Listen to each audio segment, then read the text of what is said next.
Hello, and welcome to Detroit Public TV's broadcast of Spotlight Detroit, short films featuring Kresge Artist Fellows. I'm Ebony Jones from Kresge Arts in Detroit. And I'm W. Kim Herron from the Kresge Foundation. We're excited to bring you this collaboration between local artists and filmmakers. This annual film series is a celebration of the latest cohort of Kresge Artist Fellows in film and music and live arts. Through these films, you'll get to experience the incredible imagination and skills of the Kresge Artist Fellows who are making an impact in the local arts community and beyond. You'll also get to experience the creativity and talent of the 11 filmmakers who have collaborated with the artists to bring these stories to life on screen. This event is a testament to the vibrant and dynamic art scene here in Detroit and to the Kresge Foundation's commitment to our city's cultural landscape. We're thrilled to be partnering with Detroit Public TV to share these films with you, and we hope they will inspire you to explore and engage with the local arts community. So sit back, relax, and open up to the creativity of our community. And thanks for joining us for this special broadcast. Enjoy the show.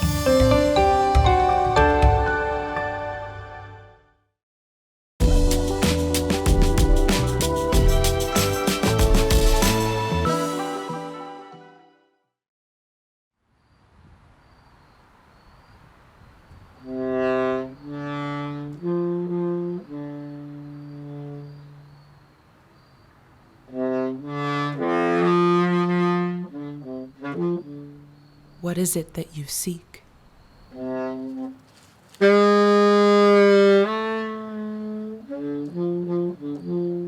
Do you stay? Keep the acres of land given by former Master Irby? Do you go north for a better life? Or stay south and claim what's yours? What is it that you seek?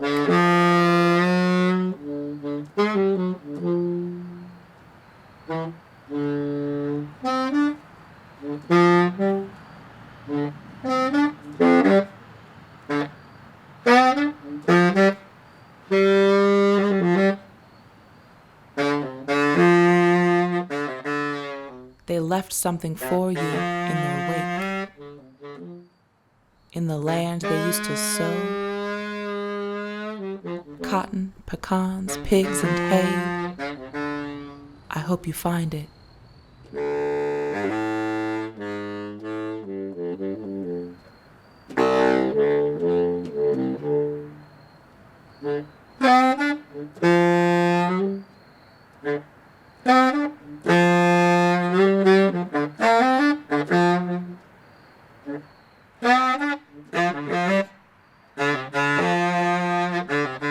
Whatever it is that you seek, great-grandchild of that red Mississippi soil, I hope you find it.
Arab music is just pure emotion. It was really the time that I spent learning this music, playing it, really diving into the history, into the sounds, into the different styles. that I began to really appreciate who I was as an Arab American. So I use music as a way to connect with my own Arab values. I'm the founder and director of the National Arab Orchestra, and I've dedicated my entire life to the study and performance of Arab music.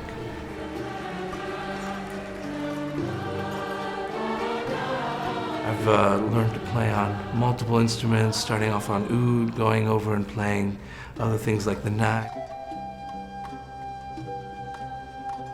Started the orchestra in 2009. My life just took this direct path on really doing outreach with Arab music, trying to build bridges between communities to create some awareness around Arab culture. Finding my voice has been a process of listening and working with music for the last 20-some years. Today, I am Arab American. In Western music, you don't see conductors outwardly emoting so much in a way where they try to engage the audience. For me, I love to play. I love playing my instruments, I love playing with the group. The essence of Arab music is that connection between the performer and the audience. And the whole idea is to get this feeling of musical ecstasy that actually has a term in Arab music, and we call it tarab. The goal is to try to bring the audience into that same emotional state that the music naturally brings forth. One of the things I take pride in with my work in the NAO is the fact that we've been able to create a platform for cultural engagement, a platform for Arab Americans to get in touch with their culture, a platform for non-Arabs to get to know who we are, and a platform to share the beauty that the Arab world has to offer, even though if it's just through music. I'm really, really proud that I have a hand in that.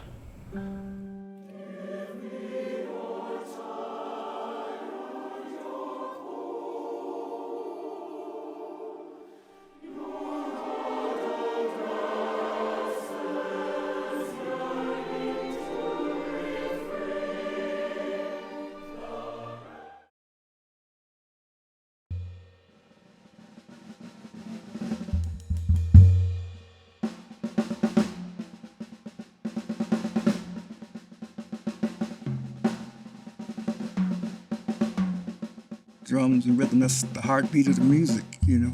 That's the life of the music, the tempo, the rhythm section. That's what I refer to, the cats in the band, the other cats band. Everybody has to hold the rhythm together in the tempo, you know. You always have to listen, okay?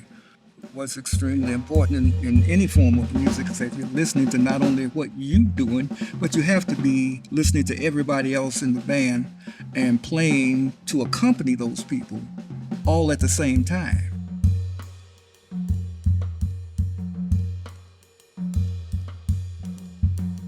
You have to care about the music, you have to care about what you're playing, what they're playing, and how it all comes out. You can't start playing your instrument only be concerned about you. And you playing whatever you want to play, because whatever you playing may not be in context with the rest of what everybody else is playing. Context is important.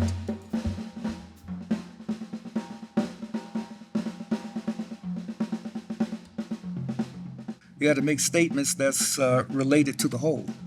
You're just a part of it, you know? But your effort is to create the whole thing. It's like, you ever listen to a lot of rhythm coming out of Africa, okay?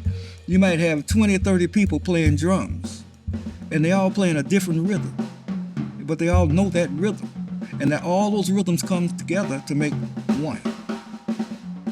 And it's the same thing with playing this music, you know? You have a responsibility, and you got to execute. Simple as that. There's a lot to do.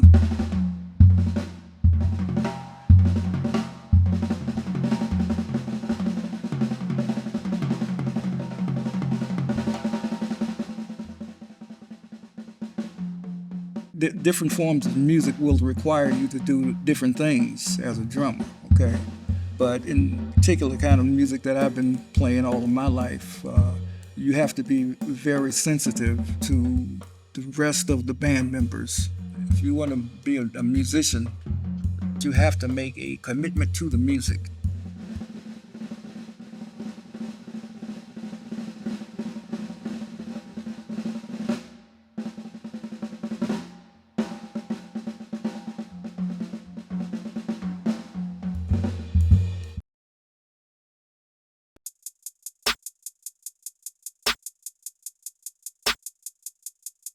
I'm an animator, storyteller, music producer, and also, most importantly, a shit talker.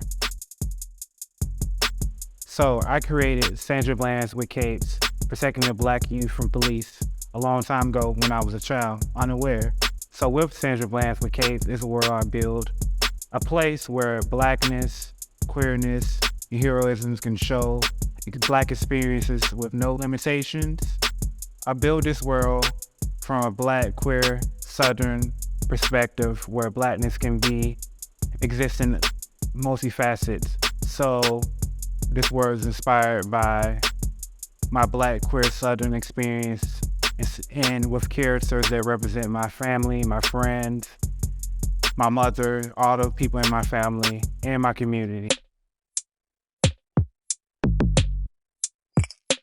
So with this world, through fragmented storytelling, inspired by music videos, movies, sitcoms, cartoons, and even video games, I show black heroes in a very non-traditional sense where they could be carefree and not give a...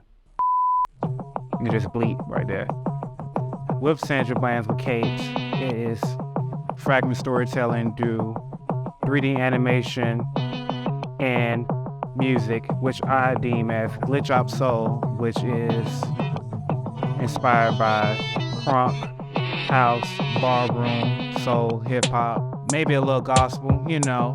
It was important for me when making black heroes that they was solving real world problems that we were dealing with now. Not only police brutality, but microaggressions and fighting for us to be free, say whatever we want to say, be what we want to be protected, be loyal, have fun, rejoice, and that's where this work stands. With my way of world building and storytelling, I take pieces of the past, present, to dictate the future that I want to see for all of us. Detroit is like the blackest place in America, and here has been the place where I've felt support and love out of anywhere in the world. And here, you can be your blackest self, in your truest self, in your truest form, and that can be supported here, and that's what I love about Detroit.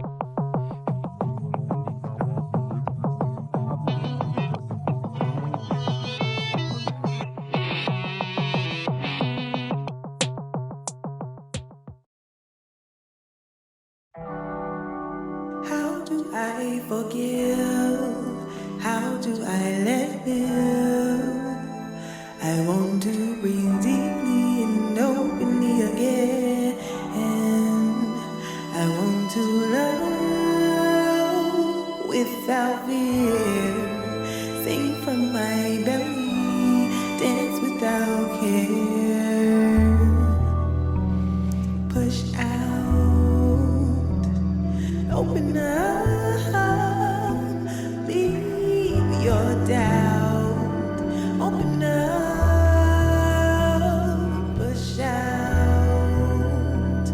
Open up, leave your doubt, open up yourself,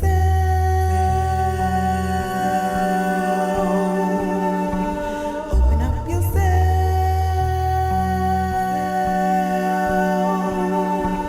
open up yourself,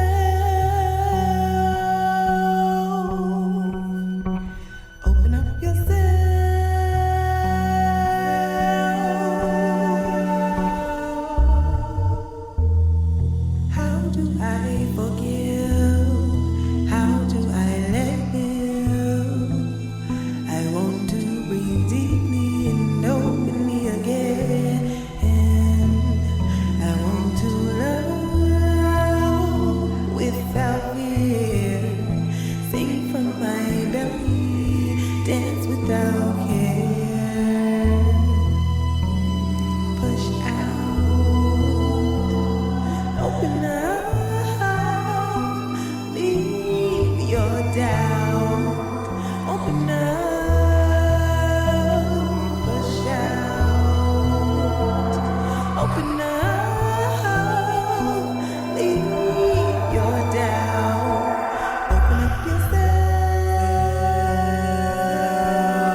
Well, I'm Carl George. I am an artist, experimental filmmaker, and curator.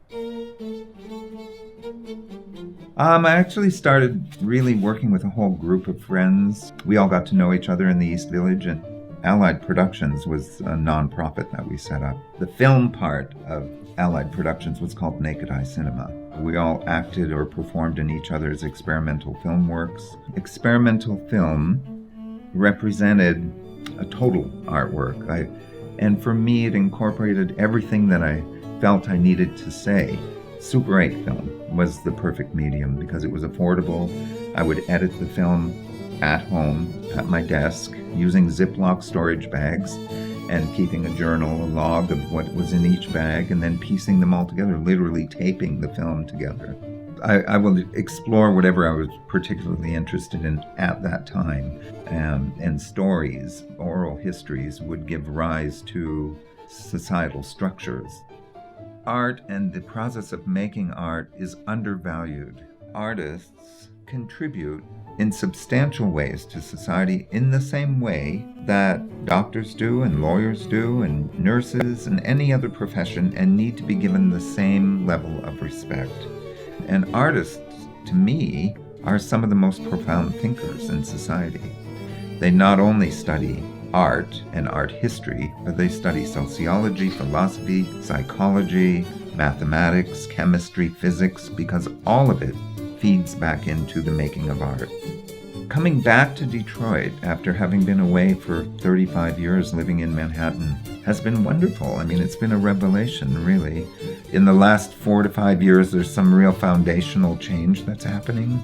Some good, really foundational change. That's why we're seeing such a horrendous backlash by certain groups and powers in the United States.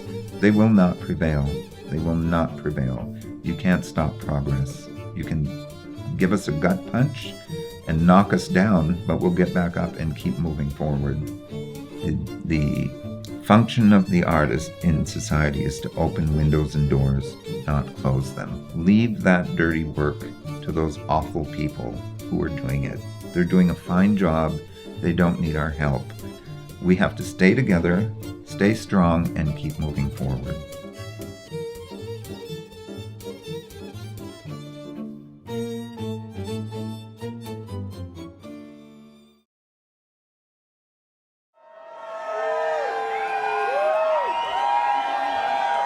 We ain't played a note yet.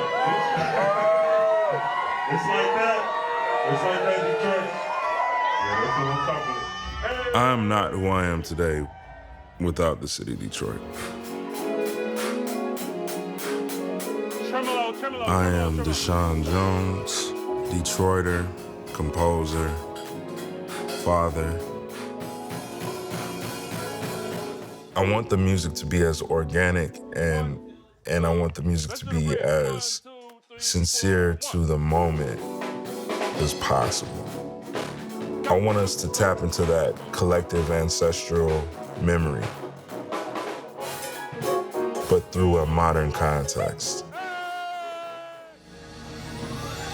We wanted to do something that would be kind of a hybrid between like a live performance that does have some sort of educational element to it, but also like this party. Like we wanted it to feel very much like a DJ set.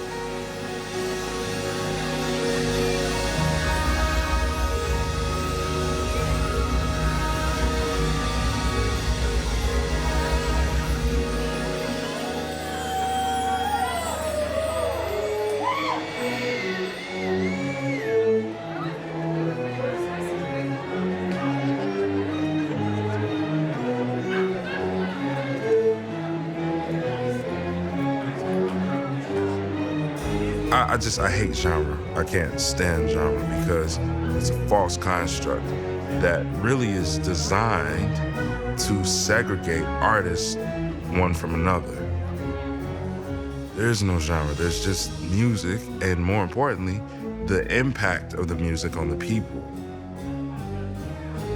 What is it? Is it just hip hop? What happens when we break it down? It's just strings. Is it just classical? What happens when we go into this crazy section and it feels like a shout section? Is it gospel all of a sudden? No, it's just music. And it's deeply influenced by my blackness, our collective blackness. Like, I want to celebrate black art, I want to celebrate black culture, and I want to be very intentional in the ways in which we do that, and very much unapologetic. Like, I'm not going to back down from it. Before, during, and after all this music stuff, man, I'm just a human being, you know, just a regular guy. And my greatest achievement in life are my 3 sons. I know that I'm not gonna be here forever. So I wanna make sure that the work that we do in our community and the work that we do through our art is something that is uplifting and sustainable to carry on into the future. Urban Art Orchestra is Detroit's orchestra. Period. This is for us.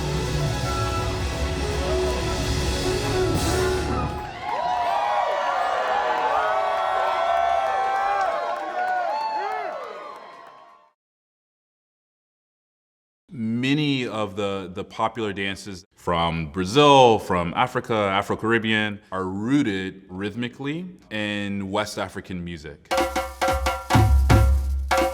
It's been a personal journey of mine and a lot of other people to start to kind of tie those dots together and really track back the roots of the dances we do.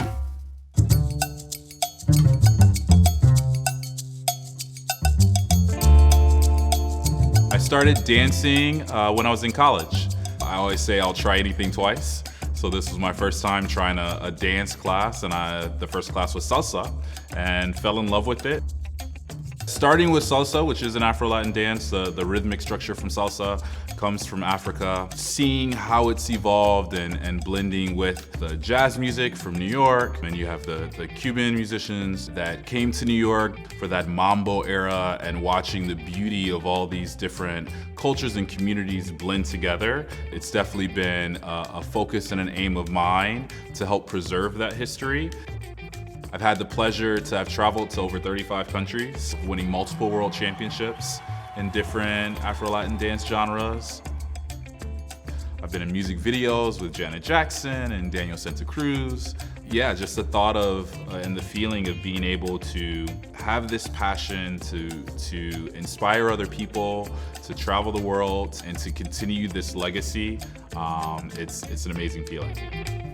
Dance is a language, but without words. And that's one reason that it resonated really well with me, and one thing that I really try and impart on all of my students as well. 1, 2, 3, 4, 5, 6, 7. Having our studio, Detroit Dance Loft, and having all these different cultures of people, ages, races, and being able to create a space where someone who feels like, oh, I have 2 left feet, I've never moved in my life, I don't really understand the language of this music, I'm not of the culture, but to make an accepting environment where people can feel like they have this opportunity to try, that was very important to have that be part of my long-term goals. And it's a pleasure to be able to share that love with as many people as possible.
When I became aware of sonoluminescence, which was brought to us by some of the whales in our oceans.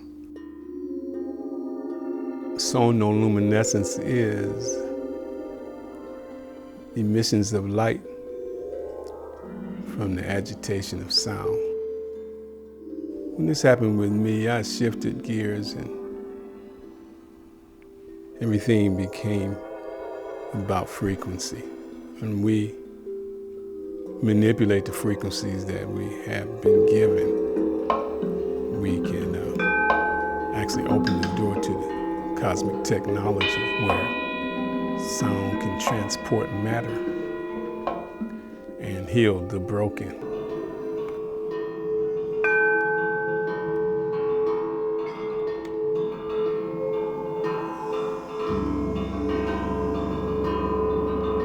So it's been my quest, expectation to up my consciousness and in fact become a part of the global conscious upgrade, if you will. So in doing that, it is necessary to understand that music goes beyond entertainment and into it's already into the areas of life, if you will. If we manipulate our bio-friendly frequencies, then we can heal ourselves. Not only that, we can communicate with our massive environment, that being the planet. So, having said that, we would do well to keep our connection. And our connection is very easily done if we pay attention to frequency.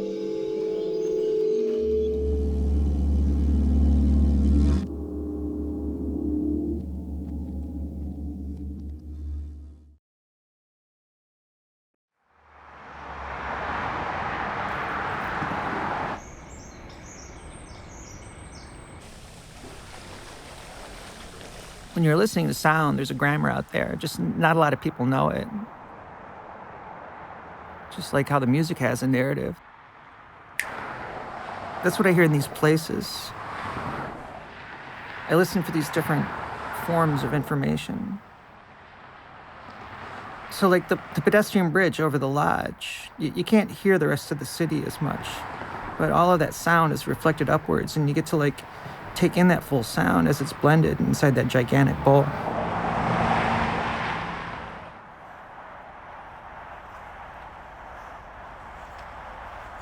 At the DIA, if you sit at the bench that's right evenly at the corner of the museum, and behind you, you've got these two gigantic reflective surfaces. It turns the street sounds into this enveloping sort of noise as it passes you and reflects back off and comes back to the ears changed.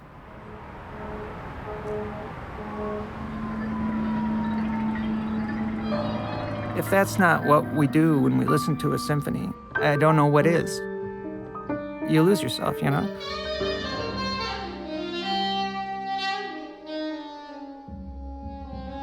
We sample the grammar of music actively in the process of listening, and I just choose to attempt to assemble the same sort of grammar from the world when I'm sitting listening to it. And it's a really rewarding experience.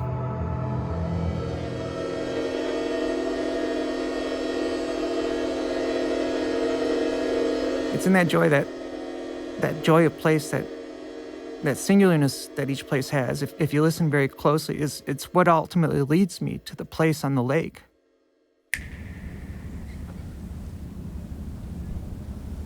Because you're sitting underneath this gigantic ancient tree and the sound just shimmers around you. And with the waves lapping up and echoing against the bottom of the boardwalk, it's this lovely impressionistic splash of sound that I find hard to ignore. This appreciation of sound being not just a thing you just sit there and passively listen to that goes left to right over the page and left to right over our consciousness. Music is a place. Sound is a place we are inhabiting.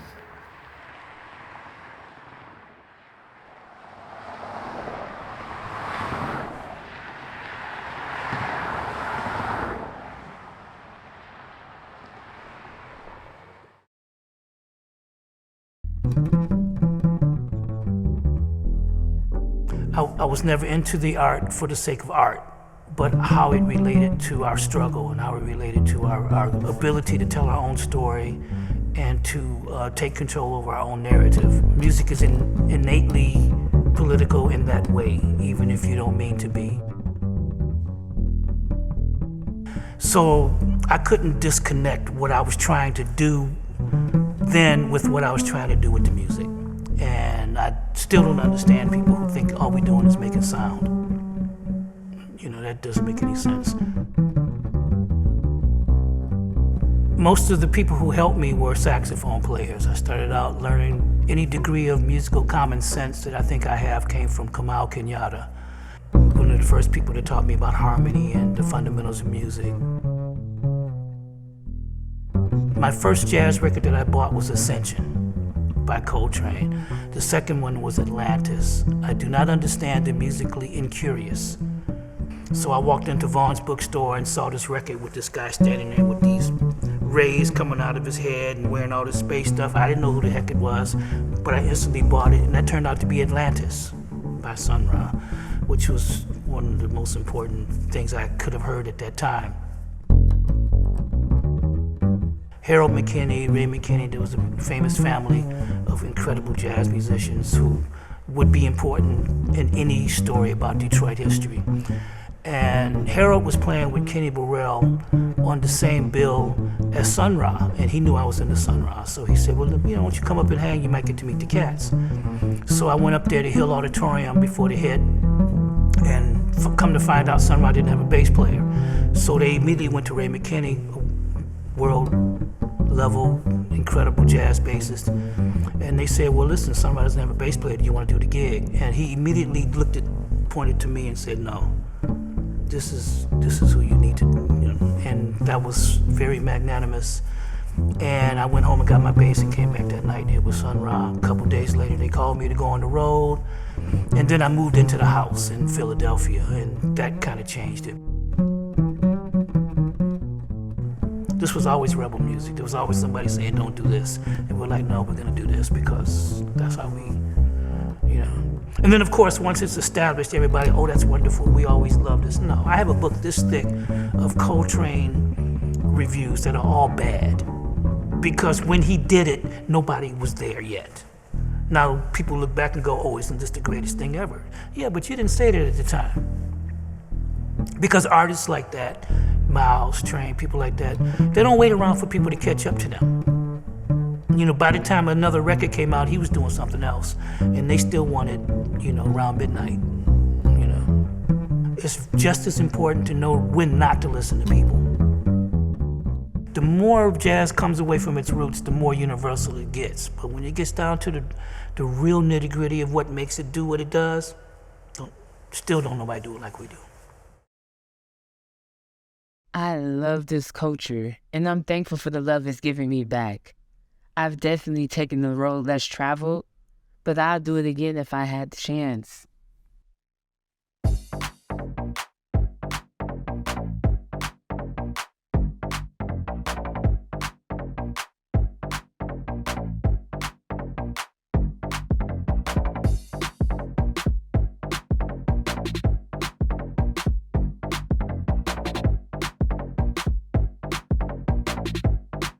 I define JIT by 3 words: grit, soul, and legacy. The grit keeps me grounded, the soul keeps me in love with it, and legacy is what I aim to build.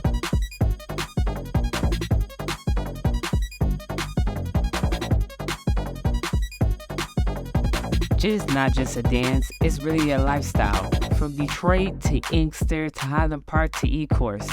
We all sharing something special that we pass from generation to generation. This is our culture.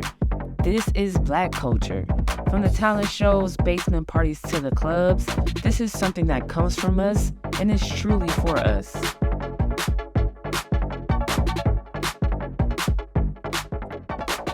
Growing up in Inkster, I wasn't aware of how much an impact art can have on your life.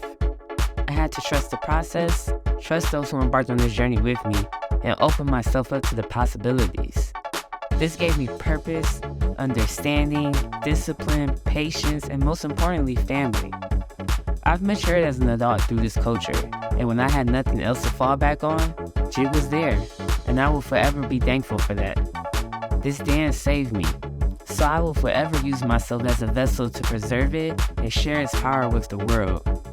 Giving back to something that gave me so much is what motivates me to create at a high level.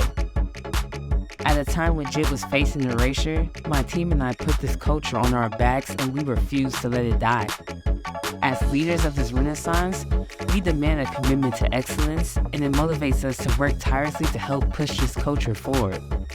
You have to move as a unit, because the goal is bigger than the individual. Being the Queen of JIT is more than a title that I earned at a local battle. It's a way of life for me. They say one person can change the world, but we'd rather do it together. The House of JIT is where JIT happens.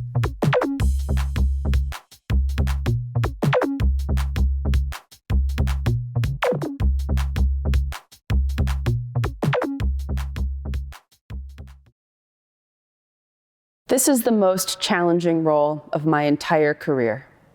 Good, keep smelling. What is it you smell? Feel your weight, yes, down, good, yes. Once again, power, you are the bear. Your muscles are so heavy. Tell him you will rend his flesh. Yeah! Yes! Right now, we're in rehearsal for Nature Bear Extreme. I will be playing the role of the bear, and the director will be playing the role of the narrator.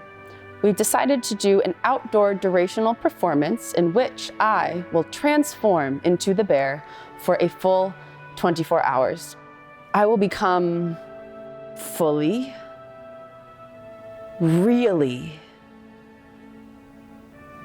beautifully the bear. I've done everything. Lear, Prospero, Scrooge. And when I got bored of that, I reprised all my roles naked. It was at a performance of Naked Lear where I met the director. It's about a lot of things. It's about the human-animal relationship. It's about how capitalism and dualism have ripped us from nature, stranding us in a sea of consumption and drowning in ourselves. It's about the catastrophe of climate change unraveling those final threads of meaning from us as the world that we have depended on abandons us. But mostly it's about bears.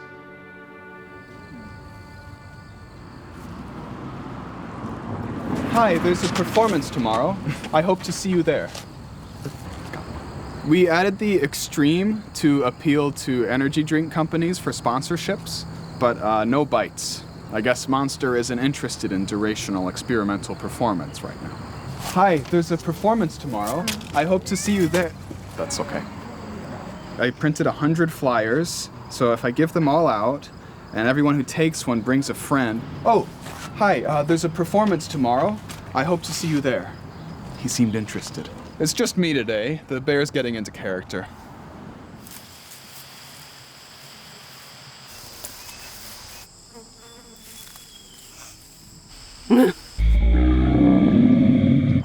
It's going to be great to see everyone at the performance tomorrow. Hello, and welcome to Nature Bear Extreme. Now we will begin.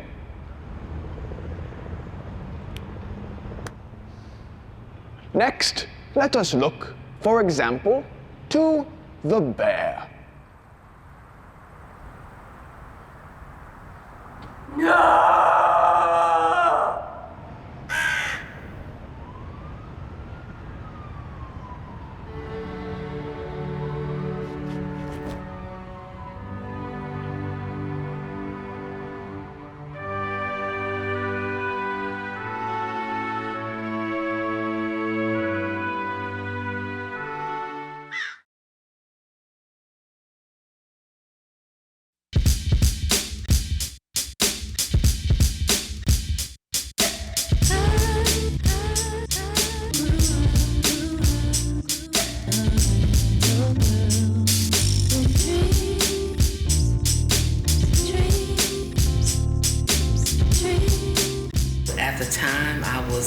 a low spot, a low point in my life, facing homelessness, and my life in the city of Detroit seemed synonymous as far as being in a low state.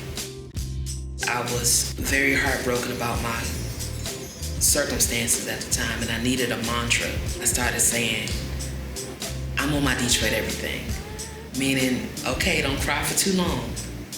Don't stay stagnant. Keep moving, because you gotta be on your Detroit everything. Pull from that grit. Pull from those experiences that were uncomfortable. If you came here, Wayne probably taught you the song. Tie-dye tapestry, tongue-tied happily.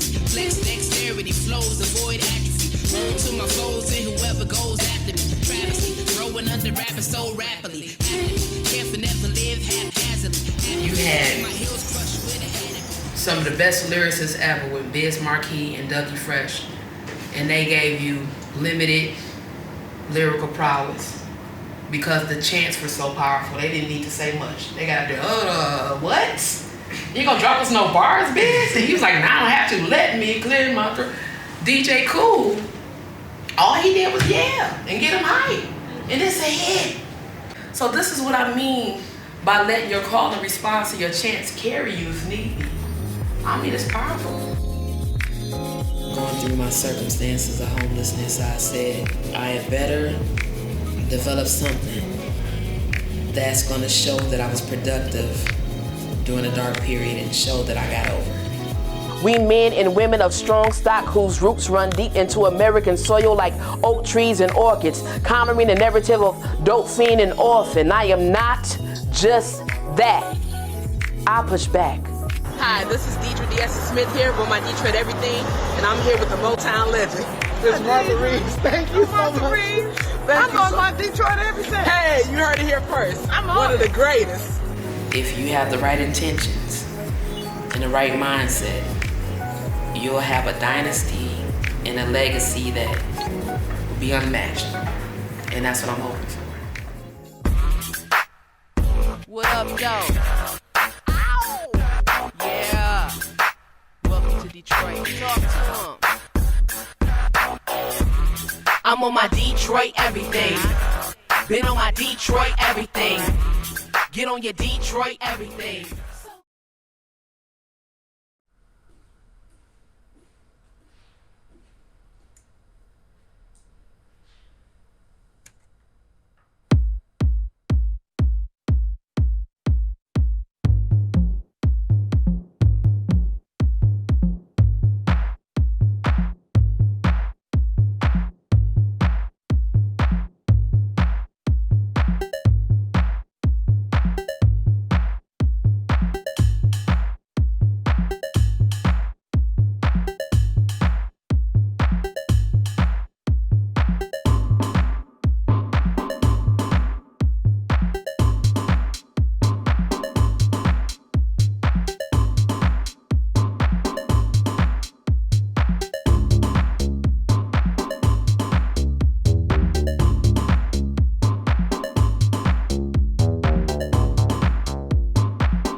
Wow, that's the creativity that makes me proud to be a part of this community. You can say that again. Thanks again for tuning in to this special broadcast of Spotlight Detroit, short films featuring Kresge Artist Fellows. If you want to learn more about the artists and the work we do in the Metro Detroit arts community, visit KresgeArtsInDetroit.org. You can also stream this film and other fantastic programs at dptv.org or on the PBS app. Thank you again for tuning in. We'll see you next time.